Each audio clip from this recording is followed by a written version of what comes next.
very privileged to have on the end of the line Mike Vernon, record producer and legend, I'm going to say. How are you, Mike? Yeah, I'm fine. I'm fine now that the sun's shining again today. Strange old autumn here in Andalusia area at the moment. Oh, isn't it just? Isn't it just? Yeah. I hope you don't mind, but I want to take you back a little bit. Well, I want to ask you a really stupid question, first of all. What does a record producer do? Apart from the obvious, producing records, his responsibility really is unended in both directions. It would normally involve probably finding an act, band or particular artist, and then working with them to get a record deal. Sometimes it doesn't work that way. It works the opposite. The record company already have an act or a band signed.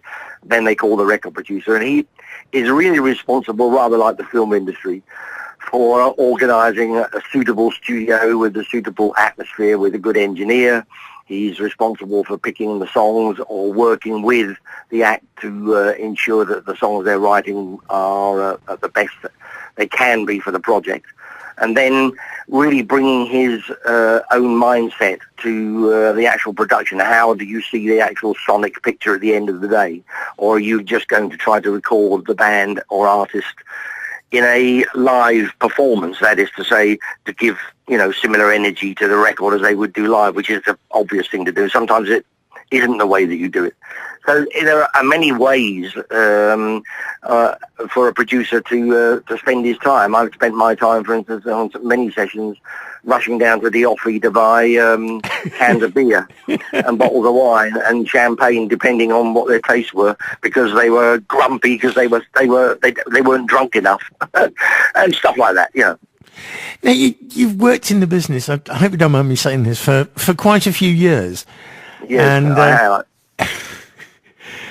You've actually been in the studio with a lot of guys, especially some brilliant blues guys as well. One that I remember from years and years ago, which was Duster Bennett. Yes. What was it like in those days working with blues artists? Well, for me, of course, it wasn't anything that I hadn't planned, because from being the age of probably 11 or 12, I was a big fan of rhythm and blues, because at that time, Fats Domino, Chuck Berry, Bo Diddley, Larry Williams, Joe Turner, and all this sort of R&B, so-called rock and roll, but not, was the prevalent musical trend. And I was very much involved in that through collecting records and going to see live acts. So for me, it was a destination. I'd always determined that I wanted to make blues records. So for me, it was a golden opportunity to do what to practice what I preached, I guess. So, but at the time I worked with Eric Clapton, for instance, with John Mayall, and previously also with the Yardbirds. I did some demo sessions that at that time never got released. I couldn't possibly have foreseen the enormous impact that particularly Eric would have had on the music scene. And I would have to say the same about Peter Green with Fleetwood Mac. These were things that, were never planned. We went into the studio to make records and to make the best records we could. Didn't always achieve it, but it didn't seem to make any difference. The people at that time who were spending all their hard-earned money going to clubs and buying records just couldn't get enough. So for me, it was a thrill, and I was the right person. Well, it's not for me to say I was the right person, but I was the person in the right place at the right time. Must have been amazing working with these people. Although I suppose at that stage they were just blokes, just ordinary guys. Totally. We were all fumbling around in the dark.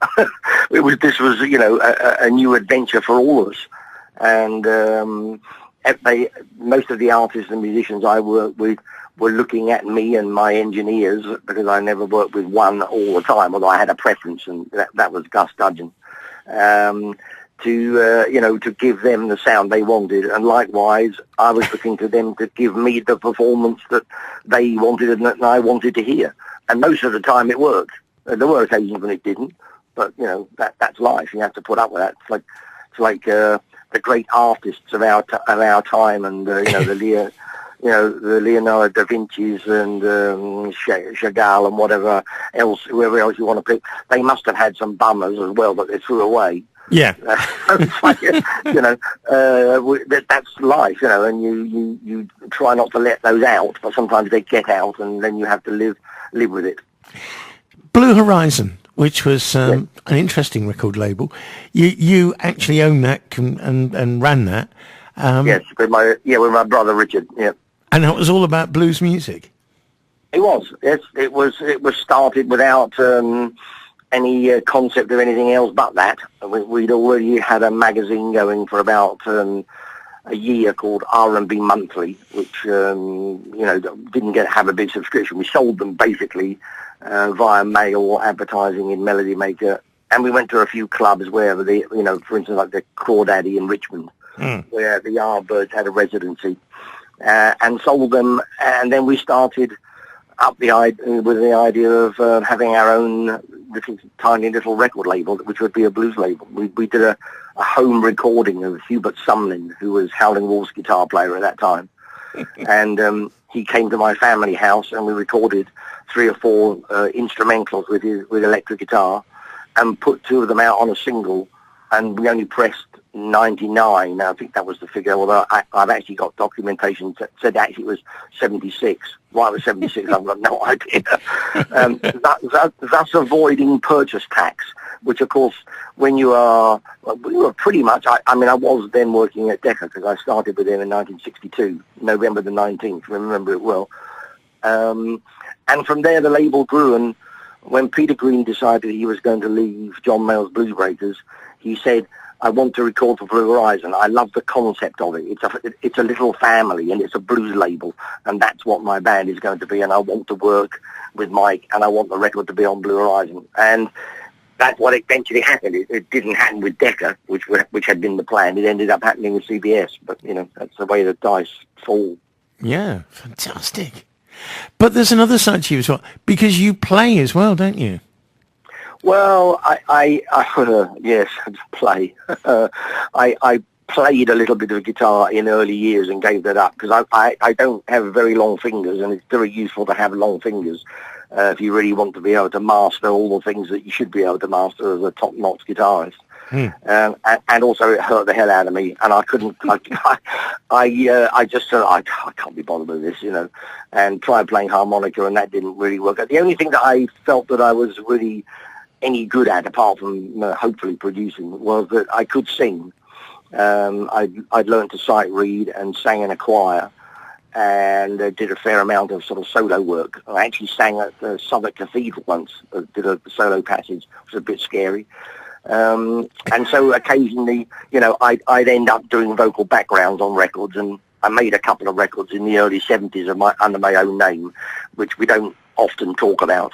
But people have recently noticed it's there. Mainly they've noticed it because one of them features Paul Kossoff and Rory Gallagher.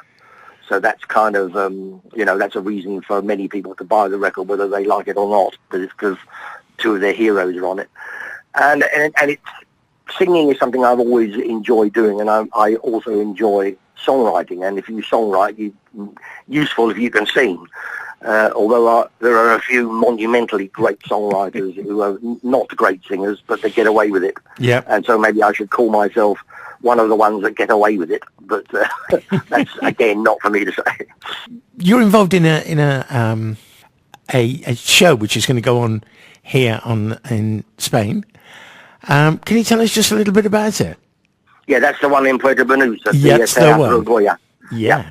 Well, that's happening tomorrow and Saturday, and it's been put together by a very industrious lady by the name of Joelle Copti, and features quite a number. Well, it features exceptions, totally, as far as I can understand. Although there is one exception, Andalusian acts. There's Mingo and the Blues Intruders, who are from Sevilla and Aracena. Lito's Blues Band, who's from Malaga. Kid Carlos's band, with whom I feature on 4 songs. They're from Sevilla.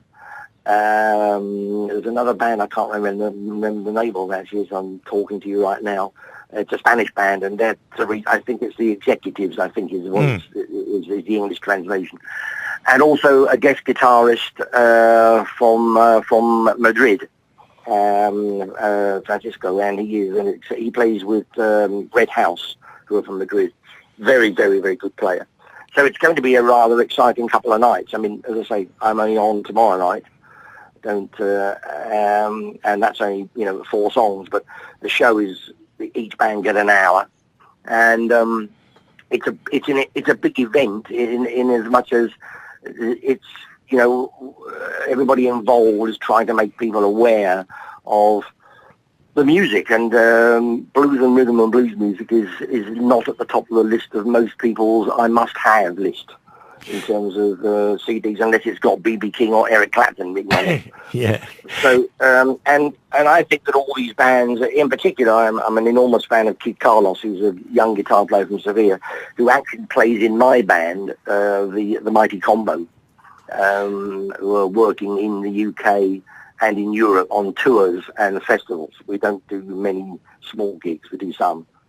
Yeah. And in fact, we did a big festival in the Cerdanyola, just north of Barcelona, about 3 or 4 weeks ago.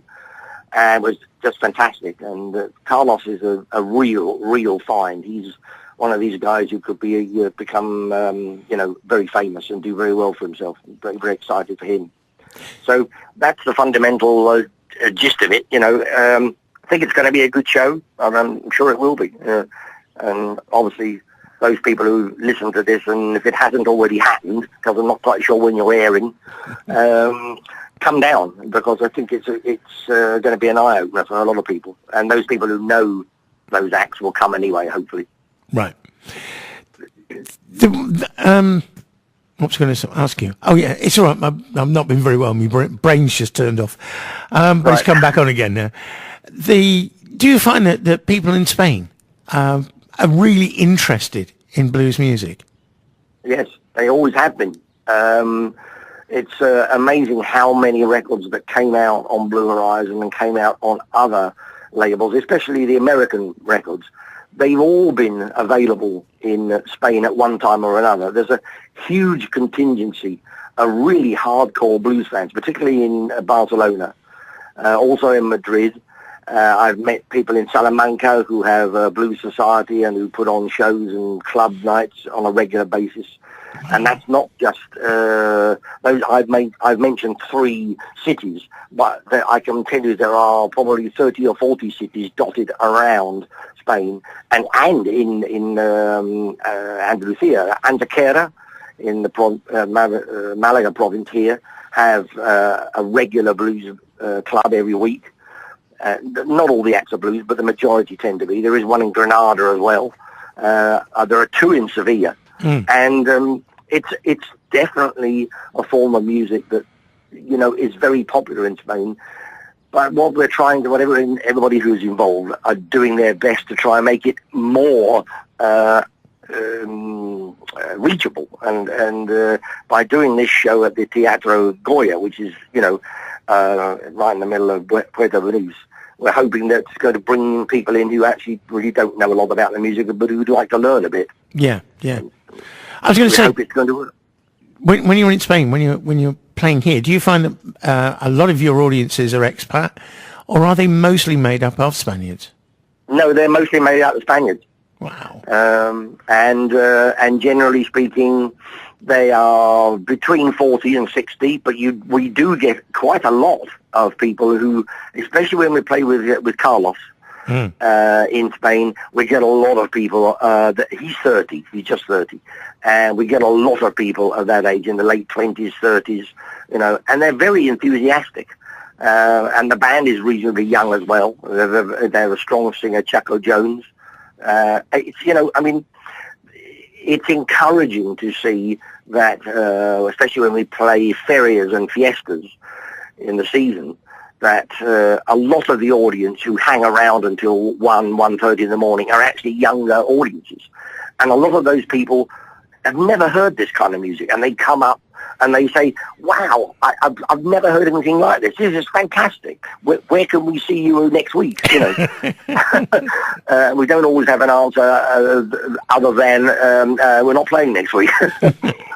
Yeah, because actually getting gigs is not easy, which is also a frustration. But, you deal with it. And as I say, that's the blues, Do you play a lot in other parts of Europe?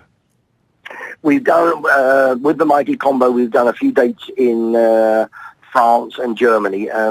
Most of the work that we've done is in the UK up until now because the band, other than Carlos, is based in the UK. I mean, obviously, I live here in Spain now. I'm a resident tax-paying and have been for quite a long time. So I have to count myself, really, along with Carlos. I have to travel, to England to do those gigs. But we're trying very hard now to expand into Europe, and there is a huge marketplace.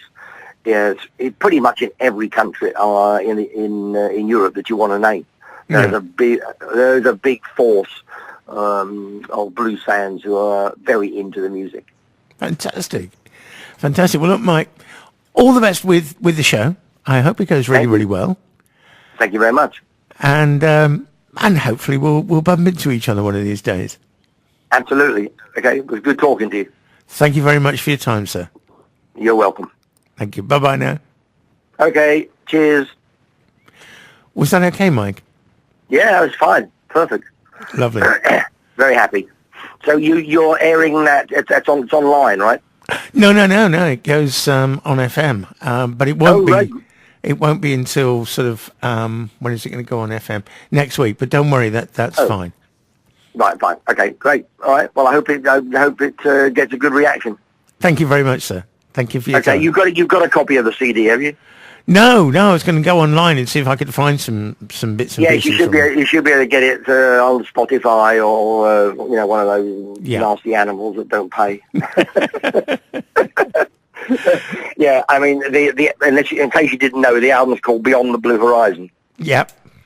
You knew that. Okay, fine. Good man. Okay, sir. Okay, good to talk to you. Take care. Thank you. Bye-bye now. Cheers. Bye now. Bye.